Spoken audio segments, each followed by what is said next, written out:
Welcome to Gatecrashers, a podcast dedicated to kicking open the door to your next favorite thing. Our mission, our creed, and our code is this: to make all things more approachable and accessible to everyone. We want you to find a universe that you'll fall in love with. Now, today I am joined by someone who I have been very excited to talk to for a long time, but if I were to list off his accolades, I would be here forever. So instead, I just want to tell you a story about the last year. The absolute line at DC has been almost revolutionary for most people, but it has given me a feeling of camaraderie in comics that I have not felt in a very long time in online spaces, that people are just excited to talk about comics. I'm not dealing with people yelling at each other, people fighting, having to deal with endless hot takes about everything. I'm just enjoying talking about comics. When a new issue comes out, all of my friends in our group chats are like, this fucking rocks. We love these books. I have a few group chats outside of like the comics journalism community of people writing TV and things who also are all, every time issues come out, we just talk about them all day. So I am just very excited to talk about Absolute Batman with Scott Snyder. How are you? I'm great, Dan. Thank you so much. That makes my whole week hearing that. I mean, that was the goal with Absolute. So to hear that that's what you and your friends are feeling about the books, like there's no greater feeling on my part. So I really appreciate that. It's so nice. I moved. I grew up with Third Eye. Yeah. I have been a Third Eye person since he had the original store. And I moved to Jersey, back to where I'm from, and there's no stores here. So I don't like have a comic where I just walk into a store and just like have that nice chat. So it's nice that Absolute has like brought that back feeling wise in general. No, I'm so glad. And Steve who runs Third Eye, was like instrumental in the Absolute universe. He's like one of my close friends in comics. Him and, you know, a couple of retailers like my LCS, Fourth World here in Smithtown, New York. I've been going to them since before I broke in. I still remember like the day I got my first chance to pitch for Marvel and ran in and was like, give me everything you have on the original Human Torch. And there was like nothing on the original. It was like one comic. And, and Gall and Mario at Midtown and just a bunch of retailers were really instrumental, but Steve was key. And I actually talked to him about everything coming on Absolute Batman before I do it. And I'm like, this is a cool Bane design, right? What do you think? And so he's like a incredible resource for that. He's been on the show quite a few times. We're good friends, but he's like my comics father. Like he raised me, him and Trish, like, Trish, oh my God. They were the first store, just as a side note, so when I first started, they were the first store to invite me down for a signing and they brought my whole family. I was really new. They put us on the train, the Acela. They offered us tickets to an Orioles game. They got my kids stuff. I had one less kid back then. They had like, and they were the kindest, like, my whole family was like, that's the best store in the world. I mean, they were so nice, and Trish was such a amazing host, all of it. And now to see them become like this, you know, 3 different stores, like it's just amazing. It's incredible. Yeah. So a lot of love for Third Eye. You and I have never gotten to talk in an official capacity before, so I hope you do remember that I am a very hard-hitting journalist. Yes. So I start everything off with the heavy hitter. What's your favorite sandwich? Oh, my favorite sandwich is easily like Turkey Club. It's what I grew up on. You know, I would say like bologna. I mean, I grew up in New York City, and my grandmother, it was like we used to go to Essa Bagel, which was near me, and we would get like huge bologna and ketchup on a bagel. So bologna has a very special place in my heart. But I think for the last like 30 plus years, Turkey Club is more of is my go-to. Are diners big up there? Where I am now, yeah, we live out about 2 hours out of the city. We moved out. My wife, when we got married pretty young. We were just out of school, and she got into medical school out here in Long Island, and we moved out being like, oh, we'll move back to the city, no doubt. And my parents still live in my high school apartment. Like up until a few years ago, it looked like I died when I was like 16 years old, and my bedroom was like the pennies and and like I would actually stay there when I went to New York Comic Con up to a few years ago as well, where I would like be like, oh, I'll stay with my mom and dad and save some money, and then I was like the total disconnect of like going down there and having people actually want you to sign stuff and then being like, I think I made it, and then going back to your high school room where you were a total loser and being like, I'm like, I'm not this boy anymore, like I couldn't take it, so I was like, I'm just renting a hotel room. Now it's like a nice den for a playroom for our kids, but we moved out here totally intending to move back to New York City, and instead fell in love with this like very rural, weird little artsy town.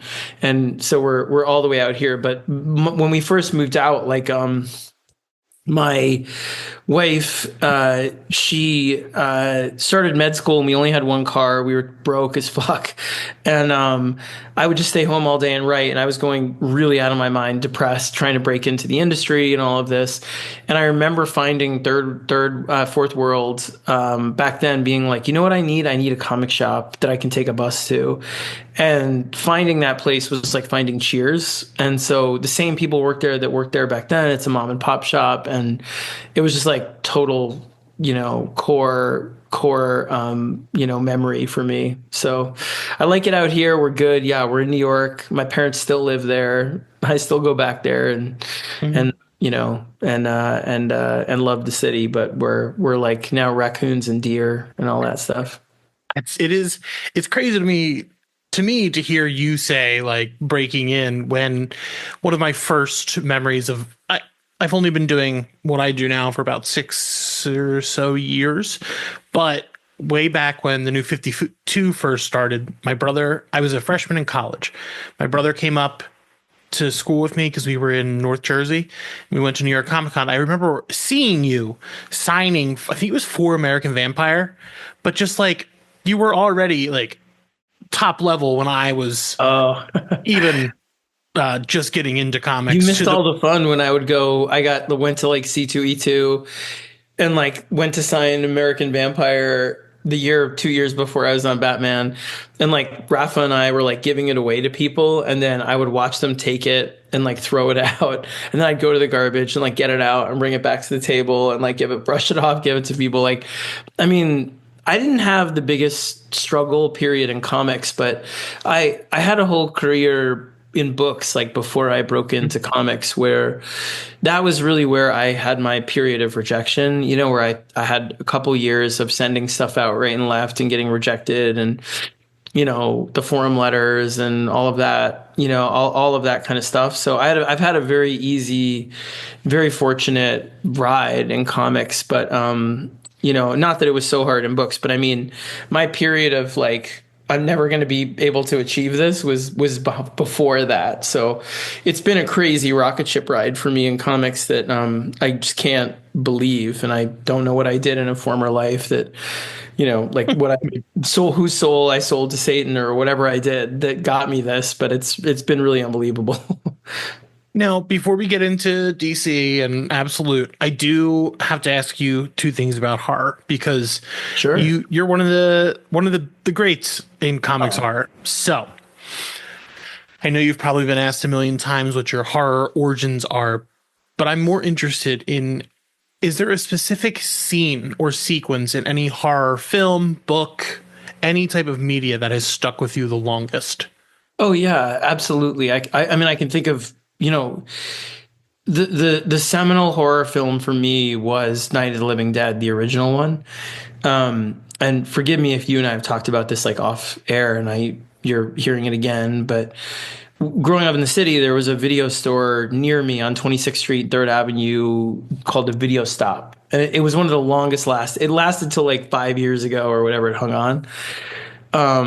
But they wouldn't rent R-rated movies to kids, but they would deliver them to your house if you called.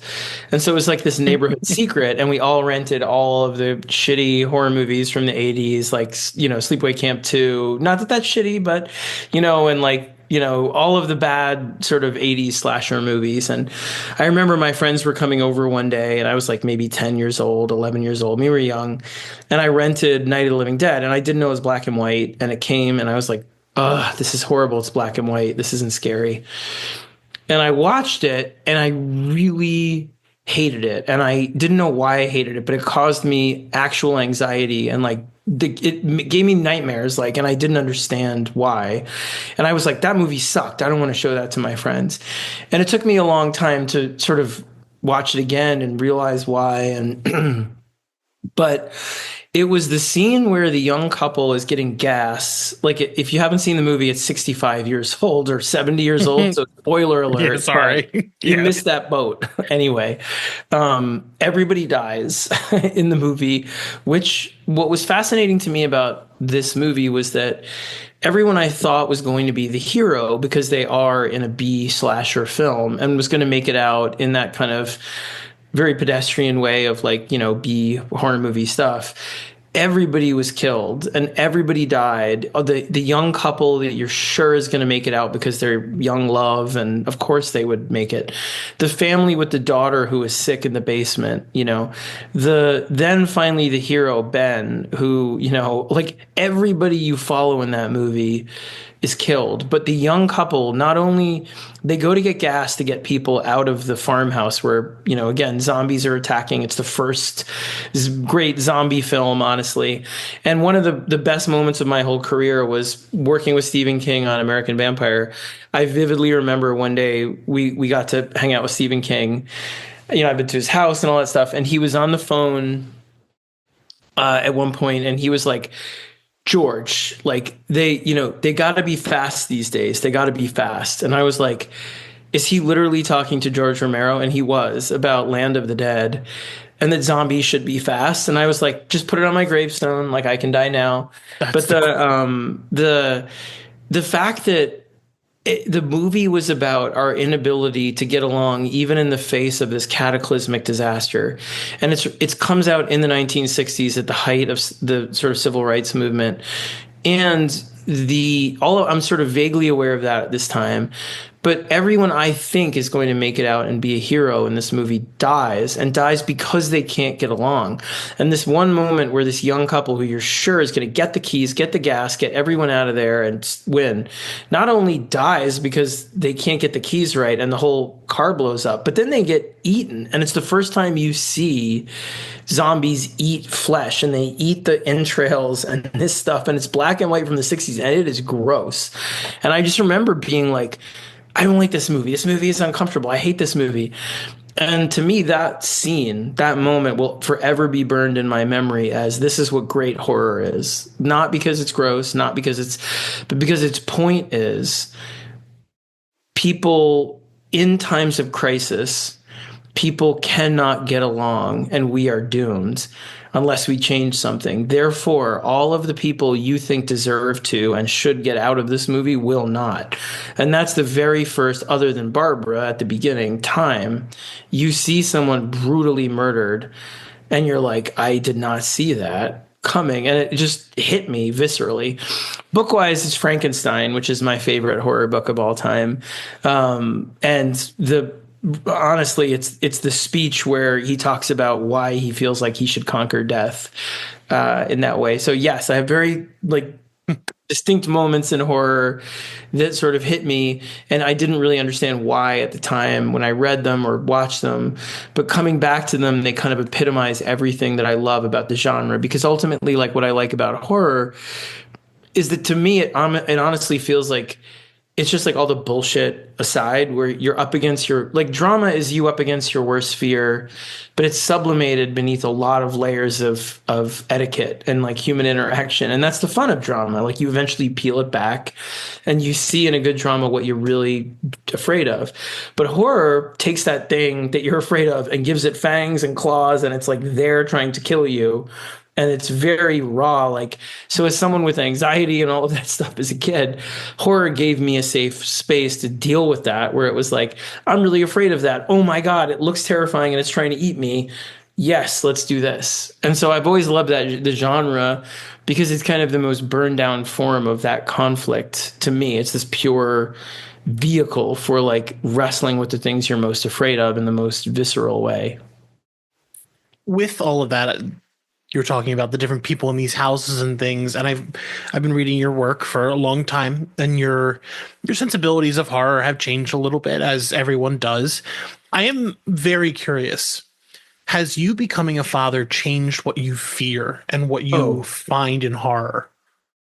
100%, 100%. And you can see it in the work. Like, I mean, like, I'm going to do a class actually with the next class we're going to do for my online, like, teaching the Comic Writers 101 that I do on Substack is about writing a personal story. And I've been waiting to do this one for a while. And what I want to do is show with other writers and with myself how you can actually track themes and fears across multiple genres of books that they do at any one time. And for me, I wear it on my sleeve. You can see Witches is very similar, for example, to Death of the Family. They're both very much about the fear of being a father when your career is taking off and you feel as though you're resentful of your children, even though you don't want to admit it, because you didn't expect to be wrestling with a career that gives you everything you want creatively. At the same time, you suddenly have children that you didn't know you'd have at this point.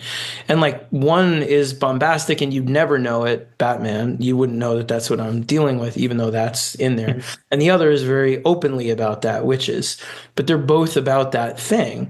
And so my fear, like, as a father, I kind of wear it on my sleeve. Like, you can see, and not only in the horror books, but in Batman and in Absolute Batman. I wrote Batman as Batman. I'm Batman and Batman, meaning Batman goes up against my fears, not as necessarily a father. That's, in a couple of the arcs, but generally it's like the things I'm afraid of for myself, right?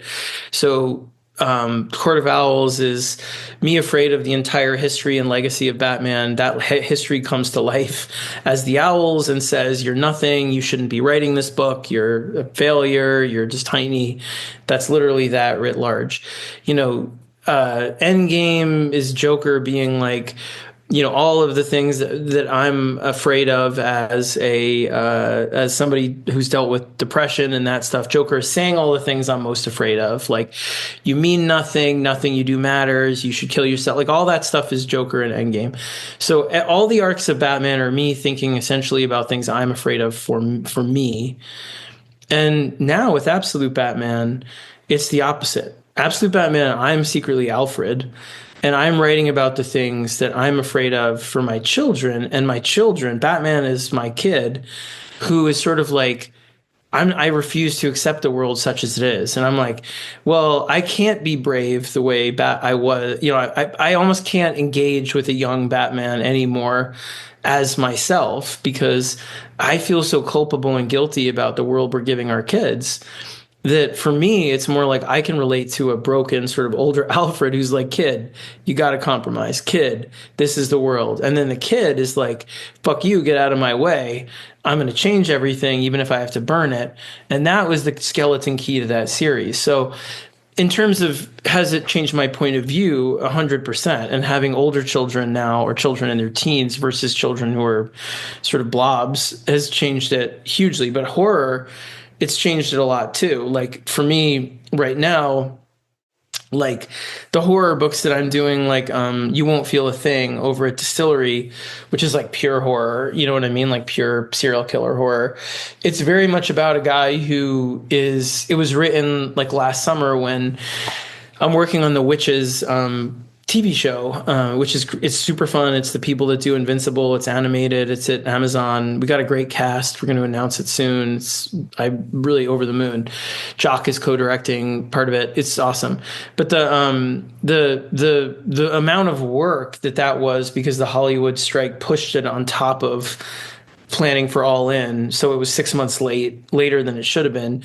I missed the entire summer with my kids and my wife. I was just working all the time.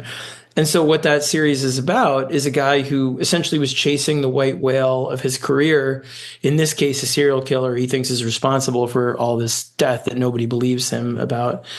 But feels it's worth it. If he can catch him, his whole life will make sense. To me, that's like I felt writing Batman yet again for this time. If I can get it right and do it this way this time, and I can get this Witches thing right, and it's a cartoon that people like, then that will make it worth it.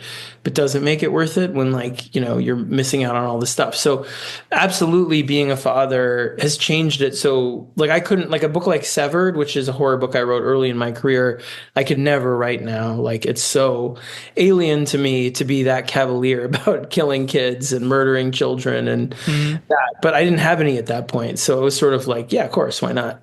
So all of it has changed. That is very telling because you said this Batman is through the eyes of your children, and Yeah. one of the major changes, I just a heads up to everyone listening, if you have not read issue 1 through 5 of Absolute Batman, you're going to get it spoiled. Go read them now. Like, Pause and go read. yeah, pause this, go read, come back, because this is going to be a huge thing. You change the origin from a random mugging killing to a what we right now know as a mass shooting, at a public place. And it is, for someone who my fiance was a teacher for a long time, like living with that fear constantly. You and I are both American. We have to live with that every day.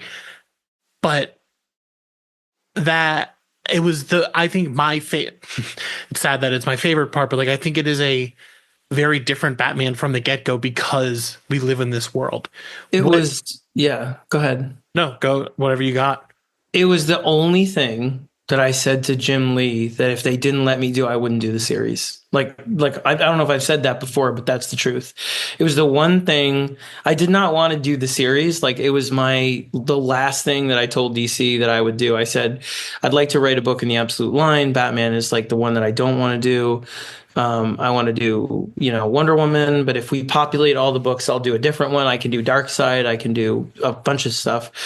But I had a pitch for Batman, and the pitch for Batman was what I used as the example. It's this pitch, but I used it as the example to go to people to be like, the Absolute Universe is about stripping the characters down to their core elements and then building them back up in a way that you think is exciting and resonant and daring and personal to you.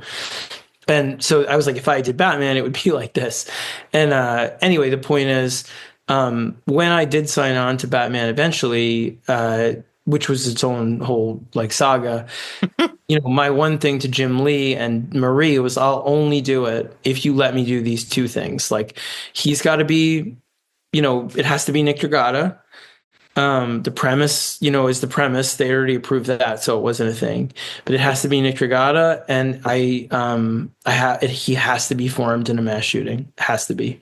And there was no pushback. Jim was like, "Great, go for it." Like Jim, to their credit, it was go, go, go. And we actually had an alternate version of even the 2-page spread that we do when you open the book, and it's page 1 is the zoo and Bruce saying, his father saying, "Come on, it's time to start." And then page 2, 3 is a massive gun pointed at you in a blue sky. It was initially, they did it a different way. And Nick and I were like, no, it has to be a bright blue sky, gun black. And, I was ready for them to say you can't do that by the end of the book, right before printing. And so we had an alternate cover that was just the bat symbol. I mean, an alternate title page that was just the bat symbol in that same blue sky. And to Jim's credit, they just let us roll with it. And I'm very proud of that. It was very important to me to make this a book about the things that my kids are facing. And when my son, who's 18 now, was 4, literally 4, because he was in kindergarten, 4 and 5. One day he went to the bathroom in school, and they had a lockdown drill and didn't realize he was in the hallway, and they did a shooter drill. And from that day forward, he would never go to school without a water bottle. He would never go to the bathroom at school. He was terrified of that. And I remember just being like, they don't. Frank Miller did Batman in a way that when I was a kid in the 80s growing up in the city was very visceral and immediate to me. I was afraid of nuclear annihilation, in the Cold War. Well, that's in Dark Knight Returns. I was afraid of gangs in the city at that time, real or not. That was in, both Dark Knight Returns and in Year One. All of that stuff was there for me and made Batman real to me. Well, what would make Batman real to them? A mugging in an alley is from 1930, whatever, when you're afraid of labor and you're afraid of whatever. It had to be these things. Joker has to be a billionaire. It was pre-Elon and I mean, we pitched this like, 2022. So I'm like, one of the hardest things about the series is that everything I had planned for like Joker, where I'm like, maybe he actually meets with the president at some point, is like reality has out comic booked my comic book. So I'm completely adjusting everything to be more bombastic and more crazy because the goal is always to give you something that's through the looking glass version of what you're afraid of and hopeful about in this moment. But it's one of the few times ever I have felt like reality, really the only time where reality has completely outstripped the original plans for what we were doing. Now, from my understanding, I thought you, pardon my ignorance, I thought you were the architect of Absolute. Who is the one that was kind of orchestrating the line? Oh, me. Like, but so what happened was, it's your fault you're on Batman. Yeah. Yeah, well, so what happened was like, during my time away where I was like, I need to just like get away from superheroes and I just want to like do everything I want to do and creator owned and I don't care if it sells, I don't care. Like I just want to every year I fought for a carve out from DC when I signed an exclusive every 2 years and they gave me the carve out and then I never used it. I've only written witches outside of DC up until that point. And it was just like, I need to just go and do everything in my head that feels relevant to me now. And while I was away, Josh Williamson, who's like one of my best friends, and James Tynan, we would talk and be like, there was this mainstream sort of culture conversation about how superheroes were over because the finales of the big stories in the DC extended universe and the Marvel extended universe and movies and TV. And so it was this kind of shitting on the superheroes right and left. And there was like an autopsy in the Wall Street Journal and in the New York Times, all of this stuff. And I remember being like, what would be fun? Reminding them that at times like this, when the market seems down, and to my belief, like, again, not to get too inside baseball, but for anyone that's interested in like comics, economics, when I came in, it felt like comics was just comics, right? And then right around the time after my first year, DC was bought by Warner Brothers, Marvel had been bought by Disney. Suddenly there was the beginnings, because I started in 2008, 2009 was when I began, was Iron Man, and all of a sudden the beginning of the Marvel Cinematic Universe and then the DC Cinematic Universe. And suddenly there was the integration of comics into that stuff where DC moved out to LA, Marvel had all of this Disney Star Wars stuff in the comics, and there was this infusion of money, an infusion of suddenly there were wars for exclusive contracts, and there was the promise that there would be vertical integration and all of this. And there was a lot of money in comics to be able to promote things like the New 52 and a whole new level of support from a parent company. And then all of a sudden there's, the indie world gets all of this big boost with The Walking Dead. The Walking Dead becomes a big hit, and Image suddenly is giving you all this return, and it feels like, wait, everything is getting optioned because it's the rise of streaming. And so you can do an indie comic and make a lot of money, and there's a whole thing in there. And all of a sudden then on top of that, the variant market shoots up, and then COVID hits, and then there's the speculator market because everybody suddenly, my kid loves like baseball cards, right? Everyone returned to their kid hobby during COVID, but everyone wanted to monetize it. And so if you like baseball cards, all of a sudden right now, there's Babe Ruth's chip of his bat might be in one of those worth $10,000. And everything became monetized. The first appearance of this character, there's 10 covers that the punchline stuff was wild.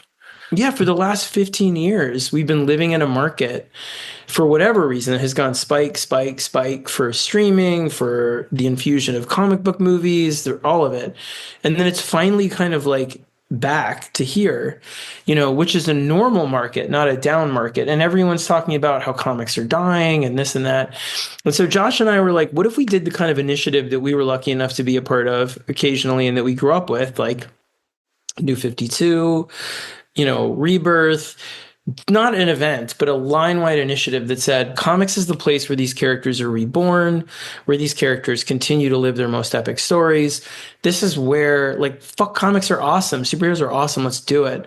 And so that was where All In was born. And my job was to kind of pitch the Absolute universe to people and get it together in the ethos of it. Josh handled a little bit more of like the main universe jumping on point stuff for All In. And we teamed up and we're like, this is what we're doing. And we're going to create a meta story that's actually about this very thing, where Darkseid becomes the ultimate troll. That's essentially like all of superheroes should end, and I'm going to elevate and become the ender of all things because you should have ended a long time ago. You're going to have to be new and classic to come together to defeat me. That's like what All In is sort of about. But anyway, like we pitched this whole thing, and my job was to go around and get creators to sign on to the Absolute Universe. And so the one book I said to them I don't want to write is Batman, but I was like, I'll write anything else. Like, I'll write Detective Chimp was my big pitch. If everything gets populated, I wanted to write Detective Chimp. I have like a very like tragic, epic Detective Chimp thing I've been wanting to write for a long time. You can see the beginnings of it in Metal, in the Wild with Grant Morrison. Like, but I've been thinking about it a long time. Anyway, I went to Jason Aaron, I was like, Batman. And he was like, Superman. And he had a great pitch for Superman. And then I went to Kelly Thompson, and Kelly Thompson was like, Wonder Woman, and had a great pitch for Wonder Woman where it was like, what if the Amazons aren't apart from history? They're the secret heroes. Jason was like, I grew up in Kansas. The thing that feels vestigial to me about Superman is that he has this perfect idealistic agra town. When I grew up there in farmers, that's not what it's like. So what if he has that experience on the alien planet on Krypton? And then here he faces something else. It was like, great. And then so I went to a few creators for Batman. I'm not going to like throw out their names because they couldn't do it because of scheduling problems or because of family stuff that didn't allow them to do it. And it was really coming down to the wire. And DC was on me. It was Comic-Con 2022. And I was just like, if nobody takes it, we'll figure it out. Like, I'll figure it out. And I was like going to go to a new round of people. And it was James Tynion who called me. And I remember it was like, it was early. It was like, after that Comic-Con, they were all mad at me, and I was standing out, and James called me, and it was winter and it was snowing. I was out in my yard, and I was like, oh my God, tell me. And he's like, I have somebody to pitch you for the Batman. I was like, please tell me it's you. Please tell me you're going to do this. Like, cause you'd be awesome. And he's like, no, it's you, idiot. And I was like, what? And I'm like, he's like, dude, you've been soft pitching this book for a year. Just do it already, will you? And shut up about it. And I was just like, oh my God. And so I was like, I went to them and I'm like, I'll do it if you let me work with an artist that I really think would be right for it. It's very different, very risky, different, not in superheroes. And if you let me make the origin the way what I said. And Jim was like, okay, go. And so I called Nick Dragata, like cold called him. I didn't know him at all. I had only spoken to him on email he set up this great program at Image where established creators help fund books for new creators called Creators for Creators. And I really respected that about him and loved it. That's incredible. And I was part of that program too with him, but he spearheaded it. And so I was just like, always admired him and his style, the blend of manga, the sort of grittiness he could do both sides, like the total elasticity of that style. So good. And so I just called him. I was walking around my neighborhood. Now it's like, like winter still. I'm like in my coat and hat. And I was like, dude, like, I don't know you. I know we're not friends. I know we barely know each other, but we're doing this Absolute Universe and this and this. And he's like, are you pitching me this Absolute Batman series with you or Joker's a Billionaire or this and this? I'm like, yeah, I mean, but like, if you don't want to do it, because I was like, if he says no, then I don't have to do it. And then he was like, yes, he was like, dude, let's fucking rock. And then I was like, oh no, like, all right, let's do it. Like, and so it was that moment I was like, all right, I'm in. And that was, a year before we did it. But Nick has turned out to be not only like one of the most amazing partners I've ever worked with. He lives right across the sound from me. And so he takes the ferry over and we work in my office in person, which is the best experience ever. We just throw shit up all over the walls. Like, that's awesome. Yeah. He prints it out. I have a printer. He just print it out and put it on the walls. But also he's become one of my best friends. Like we have kids similar ages, like all of our fears are in the book. And we are two middle-aged men that are like unabashedly in love writing Batman and drawing Batman. And you do not find that often, especially established creators that have been in it a while who are just like, you know what? Like this is like lightning in a bottle. You get it maybe once in your career if you're lucky, if you hit 1 in a million. And I feel like I've gotten it a few times. And this time I'm like, dude, I was like, Nick, if this hits, and I thought it would hit a fifth of what it hits. I was like, if it hits a fifth of what we hit, like if we hit 100,000, like I'm clinging to this and writing it because I love it so much, like till as long as you'll do it, as long as people are buying it. He's like, I'm in. And so, yeah, I mean, it's been the ride. I mean, I just can't get over it. I mean, I'm so grateful, as corny as it sounds, to fans because we really didn't know. I mean, Nancy, the head of sales at DC, was like, if this thing hits 100,000, I'll do a whole dance around the office, you know? And I was like, oh my God, 100,000, that's so high. You know, I don't know if we can do it. And it's currently cruising, you know, it's like it going into its sixth or seventh printing at almost 500,000 at this point. And I've never had a book sell like that ever. And the fact that fans are willing to take a risk on something and go for it, the feeling of gratitude to fans and also to retailers, because Steve was the one, like we talked about earlier, Steve from Third Eye. When we pitched All In, DC was like, look, we're worried about the market. We're not sure how big to go. Maybe we do one absolute book and we do All In as a few books get jumping on points. And we do a very moderated kind of initiative. And we were like, okay, maybe that's what the market is. Let us talk to retailers. And like, okay. And every retailer we spoke to, Steve spearheading and being like, you know, and if you know him, he's like a pirate. He's awesome. He's just like, he just does it. He was like, you got to go as big as possible. The fans are out there. They're hungry for it. You got to go as big. We'll order big. You do it. We order big. And so we had them on a conference call, all these retailers with DC, and they were like, okay, if you guys say it, but you can't, you know, don't get mad if like we do all these books and nobody, you guys are, they're like, they're going to show up. They're going to show up. And we were like, look, we'll create incentive programs with you guys. They were like, great, you know, we'll give you the Justice League cards. We'll give you, we lowered the stupid things that nobody wants to hear about. But like the DC was cool about lowering the retailer variant threshold so that retailers could get their own variant for their store. That isn't like a big thing you sell on eBay, but it's for your own actual fans that want a variant from your store. And all this stuff that made it local and cool. And they did it. And like, and it wound up all the books, like Absolute Flash. I'm not supposed to say this, but like Absolute Flash, we just got the numbers this week and it sold 170,000+. Hell yeah. And that to me is like, fuck yes. Like Jeff's book is awesome. I mean, Jeff and Nick, it's fantastic. But so good. The fact that fans just show up like for the risk taking and the unconventional art, like Nick isn't a superstar, you know what I mean? That they're going to show up. I bet you Absolute Martian Manhunter hits over 110,000. And that book is like a big, crazy swing. Holy shit, like, that book. Dude, I love it. And like, if that book hits that and then they're going to give it 12 issues like that, to me is like, this is what comics should be. Superhero comics. I mean, like it should balance of like, you have amazing stuff happening in the main line where Matt Fraction is going to come in and kick ass on it. And Hush is going to be awesome. But like Matt Fraction, you know, I mean, as so good. You also have like Josh and Dan killing it on Superman. It's one of the best Superman runs, I think, in history. You know, you have Mark Waid and Dan also like about to murdering it, but also about to do amazing stuff on Justice League Unlimited. And you've got all these great books happening and people taking risks. And our goal right now is like, I signed up for a new consulting gig for another, you know, I'm about to at least for another year plus at DC. But like our goal is like, if something is working, you elevate it. If something isn't, you find a way for that creator to adjust or to find another book. But we all do it holistically together.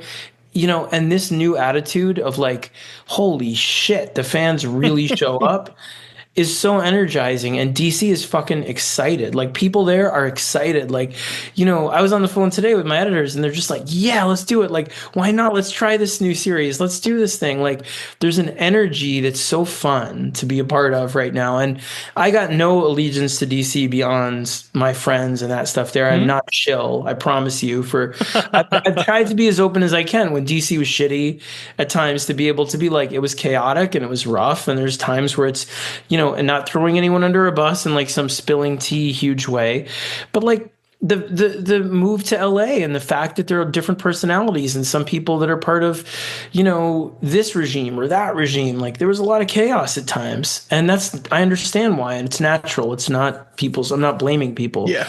But now this moment, being able to be invited in to be like, look, let's make an atmosphere. Because that was my other part of my real job, honestly, dude, was All In wasn't just a publishing initiative. It was a company ethos initiative where it was like, let me come out there and talk to everybody with Josh and be like, look, since 2021, since COVID has been over, we've all been in our own bubbles, and everybody is kind of doing the books they like. And a lot of the books are working, but there isn't a sense of urgency and centrality.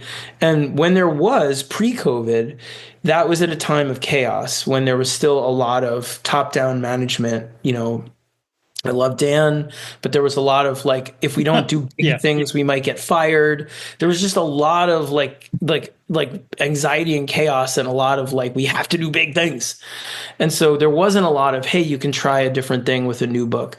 And now it's been that way for a long time. And so my job was to come in and sort of thread the needle and be like, guys, we're going to go halfway towards the way it was with Dan. And we're going to be like, there's an urgency right now to do something that shows them that comics is fucking awesome. And you are still DC Comics from New York City.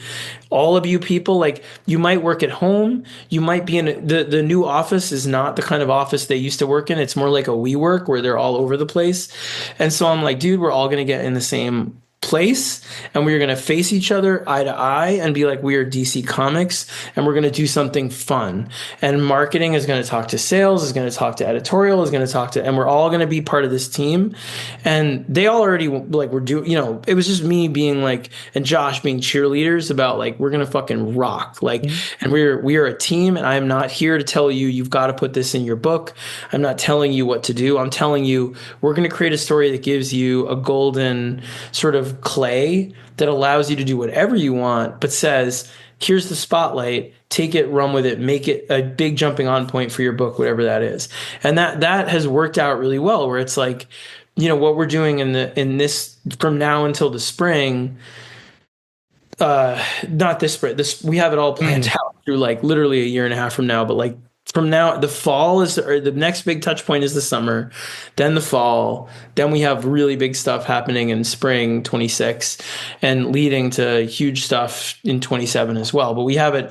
The goal now is to be like, look, we're all on this train together. I signed up to be able to be like, I talk to editorial, Josh talks to editorial, we listen to ideas. I always say the same thing. I'm going to give you my suggestions. If you take them, awesome. If you don't take them, I'll still be out there cheering your book as hard as I can online, because I trust your judgment. I trust you and your creator. I might be wrong. It's fine, But it's worked out great. So that's the ethos at DC right now is like creators, editorial, sales, marketing. We all talk. We're all part of one thing. We have Slacks. We have all this stuff. And let's just show them what comics can do, and let's be nimble and awesome. And Marie is such a good leader. She's a pirate too, man. She's not even a editor in chief like classic. She's always like, she's lived 100 lives. I love Marie. She's just like, she's the best person for the job because she never wanted the job, and she's just awesome. Mm-hmm. So we have this creative moment right now that feels genuine, where Jim is fired up. Marie is like, I trust you guys, and we have good editors. A lot of them are young. A lot of them are like, passionate. And it's just fun, man. We're just going to kill it. It is so interesting when you talked about Nick, because I thought you two were BFFs before this, because the book just clicks like that. But Nick has such a unique style. And the other Nick, Robles on Flash, when you were like, yeah, but he's not like a super, I didn't realize that not everyone was a Nick Robles like super fan like I was. I was like, wait, what? Like this is him doing interiors for a whole book on Wally West. Fucking, I'm there. But for me personally, the beauty of the Absolute line is that they have something to say, and it's not. Listen, I started my journey as a DC podcast. I have DC loyal. I am a shill. I can admit that. I'm not working for them, but I'm a shill for creative. But I'm not going to toe the line. You're not towing the line at the expense of my integrity with fans. Is all I mean. But it's the regular books feel like one big universe. This feels like every book can stand on its own, even if it does tie together eventually. Like Manhunter, and this isn't a spoiler because it's not out yet. You need to order that book as well, because it is unlike. I love Martian Manhunter, and the Orlando Rosmo one is one of my favorites. And this Riley Rosmo, the whole thing. Oh, Riley's unbelievable. But this one is something completely different. Every book has been its own unique thing with something more to say about art, about the universe, and I'm just so excited when I get to read these issues and be like, damn. I will say on that note, the ethos of this universe was strip the character down to what matters to you about them and then make them brave in the face of the stuff you're afraid of. Go. And that's it. Nothing was precious except the core elements of what you think this character stands for. And so with Manhunter, Dennis is a really interesting case because I mean, I am like, I love teaching. I should give it up. I should have given it up years ago, but I love it. Just like, I do love it. It keeps me young.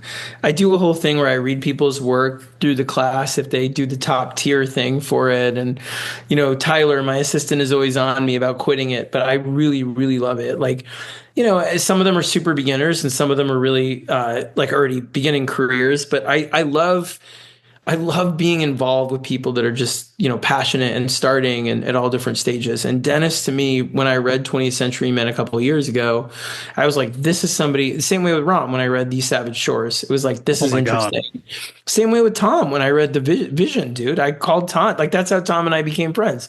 It was like, I was like, dude, I love this series. Who are you? And he's like, we actually met at a con. You signed, I gave you my novel. And I was like, oh no. Do I still have it? I found it. I still did have it actually on my shelf, like this crowd, once crowded skies. I love when I read something, and I do read a lot of comics at night. I don't read everything consistently, but I do read before I go to bed, like any new number one, especially ones that have buzz and, Comic Book Roundup or any of that stuff.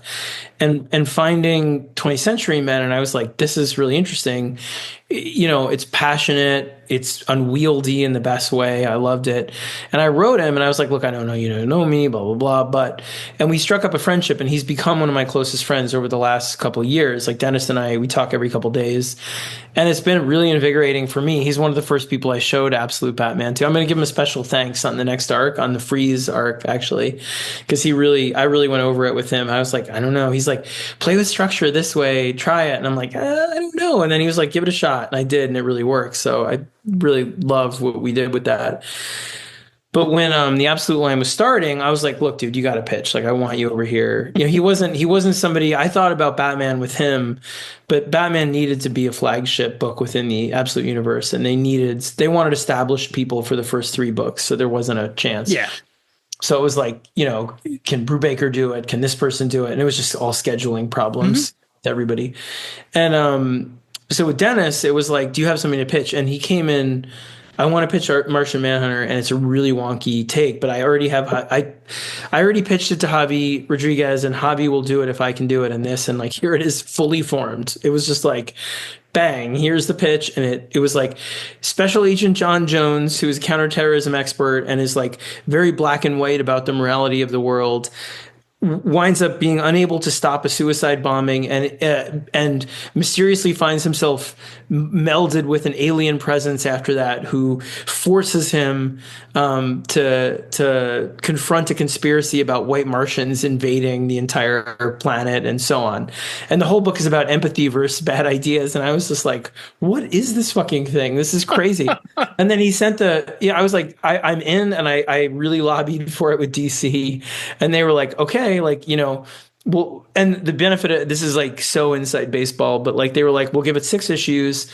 And I was like, you're going to give it 6 issues. And then if it sells what I think it's going to sell, you're going to do 12, whatever. And they're like, sure.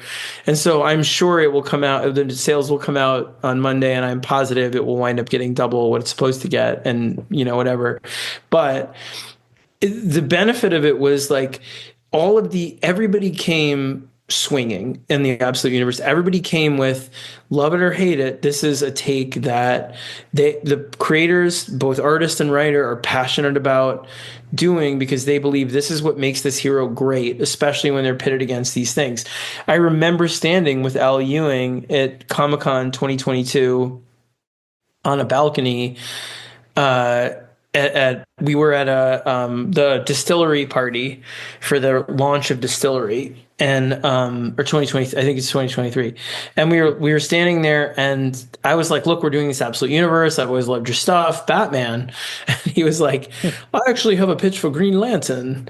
And I was like, what is it? And he was like, I've always wondered, what if instead of being space cops, the lanterns, because if light represents faith and determination and will and all of these great things, what if it's actually the outlaw and the darkness is the cops, and the, not because cops or whatever, but darkness is the thing in pursuit and the thing with power, and it's after them.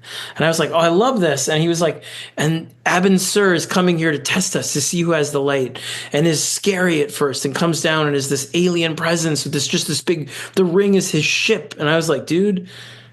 And then the funniest part was the next day, I had this like long talk with him for like an hour and loved it, and was like, I want to pitch this really hard. And I came back to DC that night. I called Murray like at 11 o'clock, and I'm like, Al Ewing has this amazing pitch. And the next morning, Al wrote to me and he's like, I have COVID. And I was like, what? And then I got it from him because he had it and I didn't know. And we were standing there talking forever. And I was like, it was the best COVID I ever got, where I was like, yes, we got absolute Green Lantern out of it. But, and it's such a good series, but every series is just different. They're all really unique, as much as unique is not qualifiable. They're all unique. And the funny part of it is like, they're each unique. And yet we just had the summit, a couple weeks ago. I'm really surprised it didn't get spoiled, but we had a big summit out in LA with Matt Fraction and all the people writing all the main books and all this stuff. And we already planned on how the characters are going to cross over, and it's going to be really fun, where it's like people you don't expect. So it'll be like, Martian Manhunter, Batman, possibly, like whatever, and how this universe interacts. And so we already have a fun plan of how this universe works as its own thing, why Darkseid is infused in like every atom to every dark matter macro stuff, and how they're going to be part of one big story ultimately. But we're in no hurry to sort of make them cross the main universe or make them cross each other in any big way. But in 2025, they will meet each other, Wow. So there will be a lot of fun with that. Now, you did mention the name that I wanted to bring up the entire time. I read the all-in absolute flip book special, and I devoured that Darkseid story. It's one of the quickest reviews I've ever been able to write, because there is a specific thing that is through the story that they call him Darkseid, and they also call him Euaxis. Or yes. Wax. How do you pronounce it? I pronounce it Euxis, but I don't know. That's even better. So this name doesn't come up often, Euxis. It's always Darkseid. Yeah. I wanted to know, for you, and you're going to have to speak for Joshua because he's not here, but what was why the switch of the name between different characters talking to him? Because what I really want to do, and Josh too, is make Darkseid.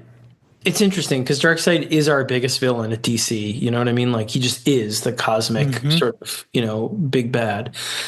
And yet over the last years, and this was part of the plan when Josh did Dark Crisis, because we were already talking about what to do with Darkseid after, he's kind of taken on not diminished roles in a critical way, but he's sort of been, since Darkseid War with Jeff Johns, like, and I mean, like, he's been big back then, and he was big, and Final Crisis was his biggest, and in the modern times. And then it feels like he's kind of gotten more and more a punching bag, sort of reduced. And so the idea was like, what if we reduce him so far that he actually is like, this isn't me, and I'm at the end of my arc, and I have to go back to my absolute like origin.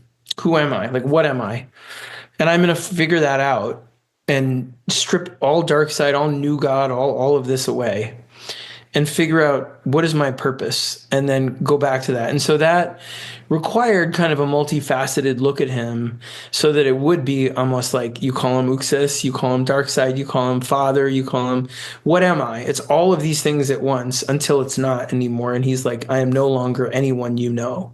I am now 1,000 feet tall. I am the Omega of the entire DC universe. I am all gods. I've killed everyone, and I'm the only thing left. And I'm inevitably going to erase all of you from history as though you never began. Like I'm the ending of all endings. And that's what's coming is Darkseid like beyond. Like Darkseid as though in the early days of the Absolute Universe, he absorbed every other god, every other energy force. And so every atom of the Absolute Universe is infused with the Omega, even though if you don't see it literally. But there's science happening in the Absolute Universe where they're like, why is everything skewed towards losing in this universe? Why is everything skewed towards despair? We don't know, but it's this kind of metaphysical problem. And they start to uncover this idea of Darkseid being this thing that hasn't even formed yet. It's not like he's incubating and all the villains are like, he literally is just infused. And a million years from now, he will become the god of all gods. There are no other gods. There's no force other than him.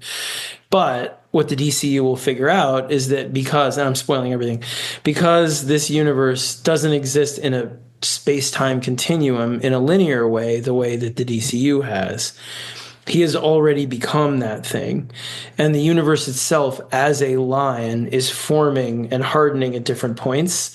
And should it harden soon, he will be able to come back and attack, within a year in comic book story time to be like, there's nothing you can do. I'm everything. I'm all magic, all, cosmic force, all elemental force. I'm the ending of everything. Wait till you see. He's awesome. He's like, if Galactus ate Galactus, Darkseid. That's incredible. And I just love it because it's like, it is the ending that everyone has been saying is going to happen to comics forever. And so it's like, how do the heroes fight that? Well, all of the stories coming are about that. It's like, do you reboot? How do you fight the end? Do you reboot? Do you stay the course? Do you do something ridiculous? And it's built into the stories. So it's fun. It's going to be fun. That's the stuff coming in the fall that does the middle part of this meta story, because the meta story runs through like 27 essentially. Mm-hmm. It's essentially like, part 1 is all in, part 2 is like the first encounter with what could happen with Darkseid and Booster Gold and all this kind of stuff. And the third part is like the big finale of the story. But the mid part, we want it to be like so fucking rock and roll and fun where you're like, because look, the world is going to be horrifying. Like it just is. Like, I'm sorry, like whatever political side you're on, it's fucking awful. And it's going to be stressful and crazy. And guess what? The story is actually about that, but we're going to bury it in so much comic book lunacy that you barely recognize that that's what it's about. It's just about like, that's what metal was very much about. It came out in 2016. It was about 2016. So was death metal about 2020, but nobody mentioned it because it's sublimated beneath like 1800 layers of comic book lunacy. But it's about, what's happening at that moment. This is the similar, where we want to do an event that's just like, you know what? Here's your fucking scorecard. Let's go to your comic store. Let's support all retailers. Let's give you some fun shit to get in the store, and let's brawl it out and have fun. DC is as fuck. Like, let's go. And that's the way it'll feel, but it is about the things that we feel are happening in our own way. But it's not surface level. Like, that was a big lesson when I did Metal and Secret Empire was happening at the same time, because they were actually quite similar in what they were about. But because Secret Empire was so engaged with things that wound up being in the news and this stuff in its own way, it was a big learning curve where I was like, you know what? You can do the same things. You can say the same things without being explicit about them and bury it in so much fun within the event itself that fans don't even realize that that's what it is, but it is that. And that's Star Wars is that, dude. Star Wars is about the 80s. You can't read it and watch it and not be like, it's about Reagan era, 1980, whatever. Always political. Yeah. I know it's the 70s. It starts in the 70s, but I'm saying, Empire Strikes, all this stuff. Like, it's about the 70s to the 80s. But that said, it's sublimated beneath, like, again, like so many strata of fun that you don't think of it that way. And that's the goal with the next couple of years of DC, is to just be like, we want you to feel like you're escaping, and yet it's not escapism. It's actually like about the fact that these heroes exist to make us brave in the face of the things we're primally afraid of. So it doesn't have to be like this hero is going up against the Senate, Yeah. It can be about this hero is going up against a fucking giant galactic god that's about to eat everything in the universe. But if that person going up against them is an underdog and that being is in giant force of power, it can wind up feeling relevant because I think whatever side of the political spectrum you're on, and this is part of why I think Absolute Batman is resonating, because I've given it a lot of thought because I never expected it to do as well as it is everybody feels disenfranchised, or the vast majority of people in this country, regardless of whether you're on the right, you're on the left, and I wear my politics on my sleeve. I'm a big New York City lefty. I grew up that way. It's what I am. Yeah, I don't have any bones about it, but I have a lot of friends that are, central, whatever. It doesn't matter. It matters to me, but you know what I'm saying? Like it matters now more than ever. I understand. It matters. It matters. It does. It's for everyone to see that there is hope. What I'm trying to say is that politics are very important to me. Like they matter to me. I write my feelings all the time, but I understand also, like with this book, the messages of the book are things I deeply believe in, but I also want it to be able to be something. I really believe that right now, the biggest problem is this complete, disenfranchisement of the vast majority of people from political power, from an economic power, from any kind of opportunity, any kind of lever, because very, very few people are have access to those levers, and it's becoming worse and worse and worse. And I don't think you have to be on one side of the political spectrum or not. I think it's fueling everything, like all of the fear, all of the anger, all of the sort of culture war, all of this stuff. To me, it's all relevant. Like I'm again, like I'm a big lefty. I'll wear it on my sleeve. That's who I am.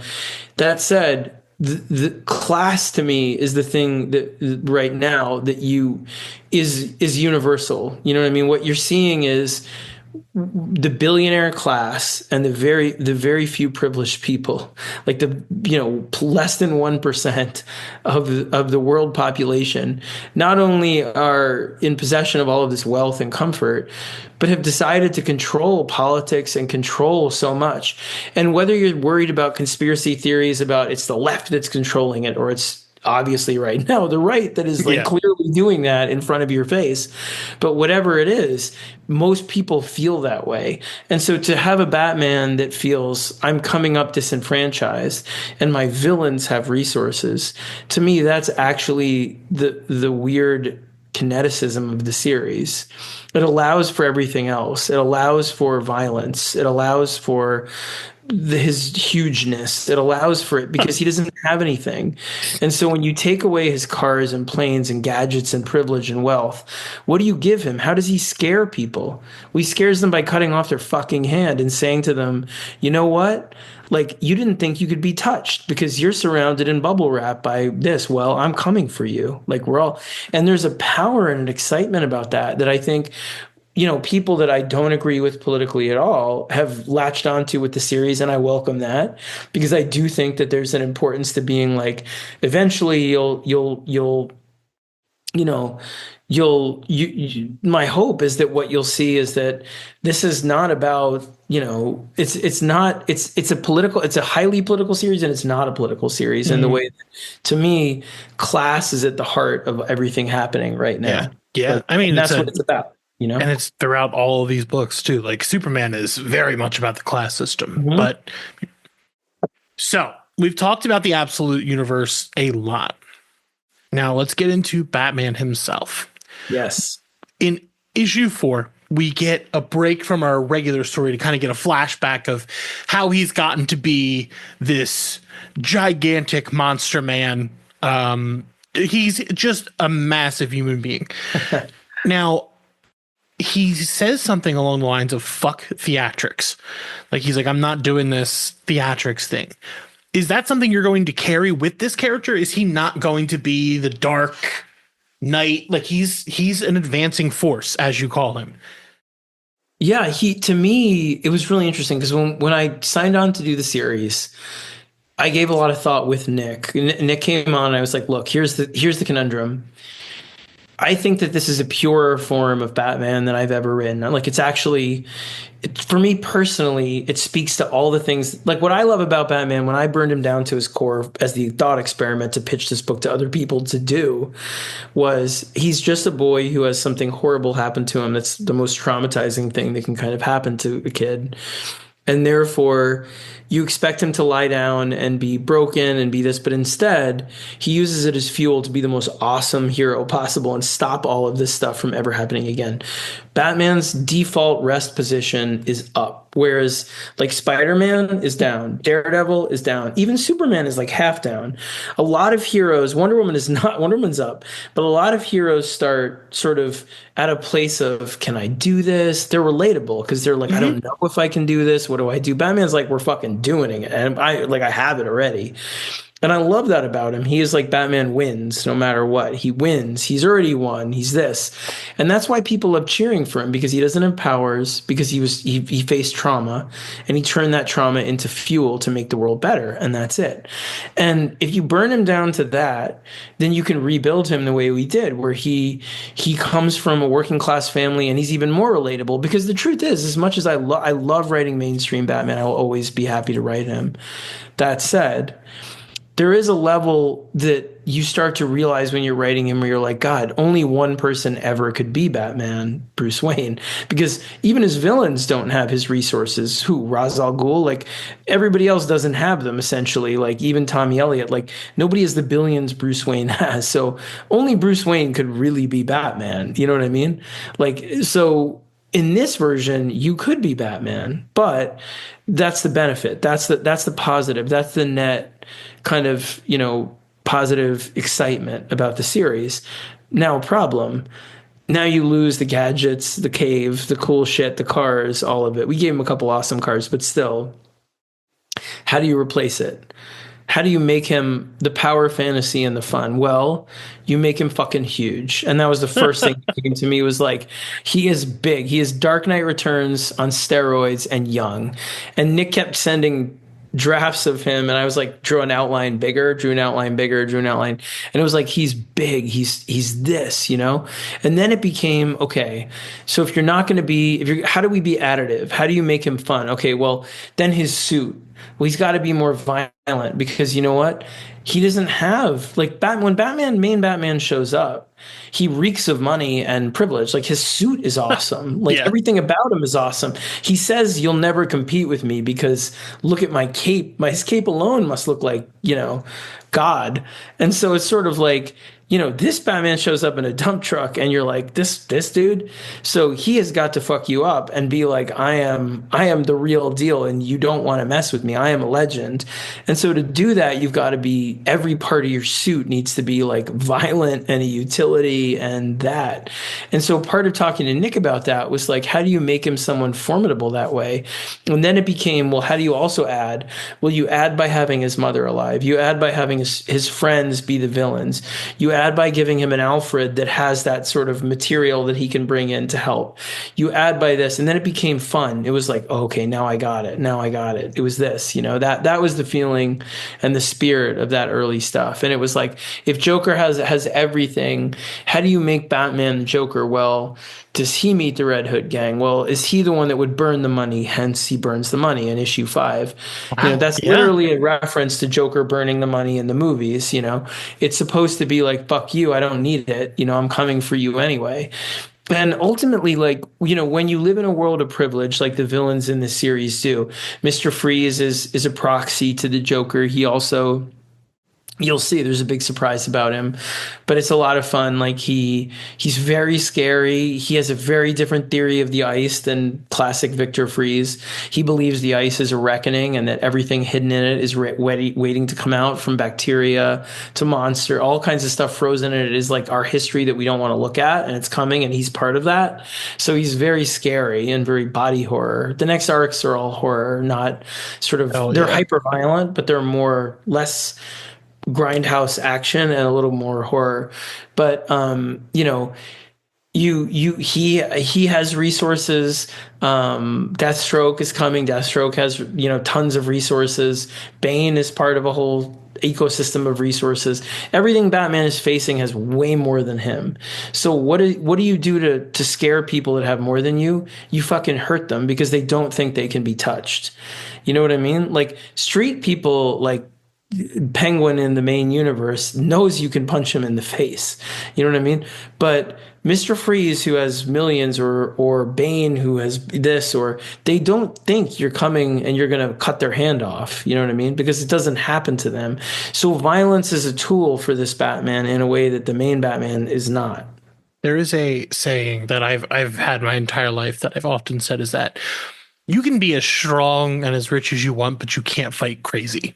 Like Batman is, this one is, he's not crazy, but he's coming at you with he's coming at you with things you would never expect. Like the dump truck, the axe, the shotgun with the little, he had to carve those. He had to carve those little batarangs. Oh yeah. He's putting time into his bit, but I think you do speak true about that. He is the common man Batman. Like you show, I think it's in maybe issue 1 or 2 that he has worked all of these blue collar jobs. And I think that is way more important to me than seeing him at a executive like level in a boardroom. That's just not interesting to me because I'm not in that. Like, it's like, and my kids feel that way. My kids are not, they don't like billionaires, and every day they like them less, like these days. So, that feeling of being smart like kids, right? And it's sort of like, I'm not saying, again, I'm not like, oh, well, money is evil in itself or whatever. I'm not a big fan of money. I'm not saying,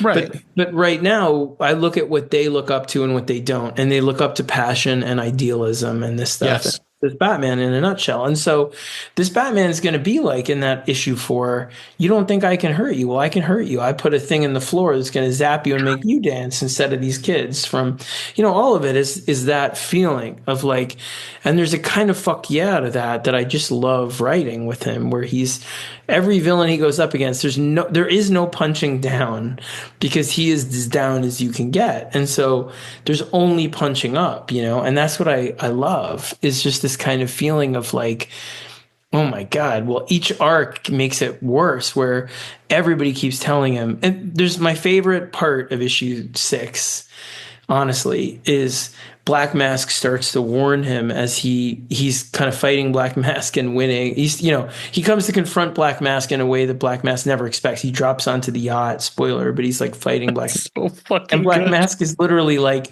don't you get it? Like, everything you do won't matter. You're up against, and Batman just like knocks him through a wall, starts hitting him with bowling balls in the bowling alley, and then like nails him into the death mask, collection that he has below. And is like, my favorite line of the whole arc is where he's like, tell me again that I don't matter. I love it. And then he punches him and he's like, I fucking love it. Like, and he punches him again. And that feeling of like, that's who he is, like at a core, is like, tell me again that this won't work. It's fuel for me. Like, the more you tell me it won't work, the more I'm coming at you, the more this axe gets bigger. Everything is like in your face. Like, fuck you. I don't care what you say. I am like out to get you, and I'm going to hurt you. The more you say that I can't, the more you say you're untouchable, the more I'm going to punch you. And that, I just love it. Like, he's the absolute.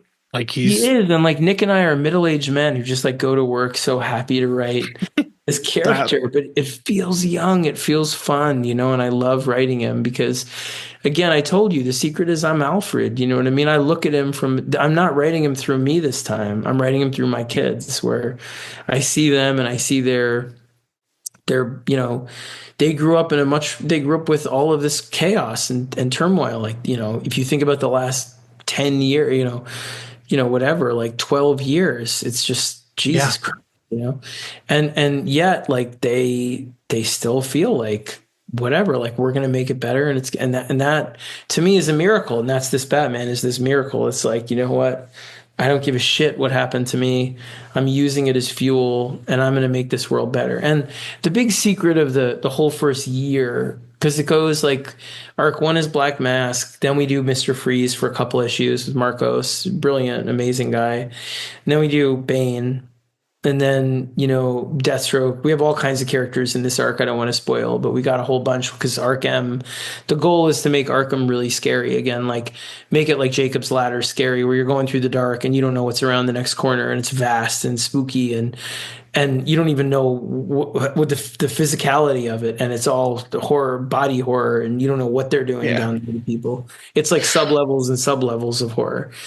And then, Catwoman and Joker and this, but like, the goal is, the whole point of the series is that what Bruce realizes, spoiler, but is that the way that you fight somebody like Joker, who is institutionalized in the system and is all of this, is for Batman to become collective. Like, you got to stop fighting on your own, and you've got to start to realize that you inspire people, and as Batman, then you give it over to everybody in this way that like everybody fights with you. And that's the fun. The whole series builds to things that I can't wait to get to. And we're not going to get to them for like a year and a half, but I can't wait. And then on the other side of it, I have Scarecrow, all this stuff I want to do. And then original villain I want to do. So, I mean, we're going to go all the way through. I mean, Bloom, like, you bringing Bloom over? I'd love to. They have plans for Bloom in the main universe. Oh, sick. Never mind, I'm good. As long as I have some Bloom in my life, I'm good. I love that character because he was the anti-Joker for me, where like Joker was nobody's origin could be the Joker, because the Joker is so, to me, the Joker is the Joker card, where he's essentially like, he morphs into any fear Batman has and becomes that thing, the same way the Joker card takes on like any value you want for the hand that you need to win. Mm-hmm. Whereas like Bloom was, the point was anybody could become him with the way the world is. Like, you beat someone down enough and anyone can become that character, that weed that grows up and looks like that thing that's going to be hatred, hate everybody, hate everyone around them, believe that like, everything's a mess, all of it. So we will get more into this first arc, Batman, in a part 2 of this interview.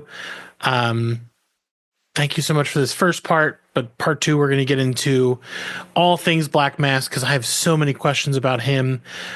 Questions about one of the greatest characters ever, Dr. Benjamin, who has a PhD in musicology. I love that guy. I know, PhD in musicology. Drops the beat. He's awesome. What a guy. And then we'll talk about Gotham itself, because I have a lot of questions around that. So we'll Absolutely. see. Let's do it again. Like, it's Monday, whatever you want. I'm here for it.